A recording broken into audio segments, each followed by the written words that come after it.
ज्या व्यक्तीस कोणत्याच शंका नसतात त्याला नेहमी अंतर्दृष्टी आणि आत्मिक शांतता लाभलेली असते.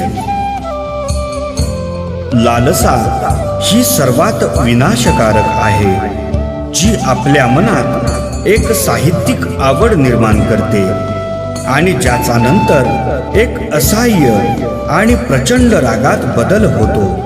जगात धगधगत्या पापी शत्रूंचा निर्माण याच कारणामुळे होतो. मला मृत्यूच्या वेळी आठवण करणारा मृत्यूनंतर माझ्याकडेच येईल यात काहीही शंका नाही. मृत्यूच्या वेळी मन ज्या प्रकारच्या विचारांनी व्यापलेलं असतं त्यावर आल्या मृत्यूचे ठिकाण निश्चित केले जाते. नेहमी माझे ध्यान करा आणि संकटांशी लढत राहा. तुमच्या मनात नेहमी चांगला हेतू ठेवा, म्हणजे खरोखर तुम्ही माझ्यापर्यंत पोहोचू शकाल.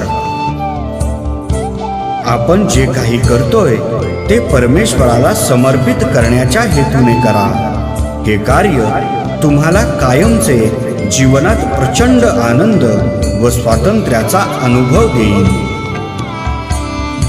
काहींचा गैरसमज असतो की आज माझी ही इच्छा आहे, उद्या दुसरी असेल. ही सर्व संपत्ती माझी आणि लवकरच आणखी मिळवेल. आज मी एका शत्रूला ठार केले, लवकरच मी बाकीच्यांचाही अंत करेन. मी परमेश्वर, मीच आनंदी, यशस्वी, मजबूत, थोर, श्रीमंत आणि प्रसिद्ध आहे. पृथ्वीवर माझी तुलना दुसऱ्या कुणाशी आहे? स्वतःला फक्त सर्व समर्थ देवाकडेच समर्पित करा.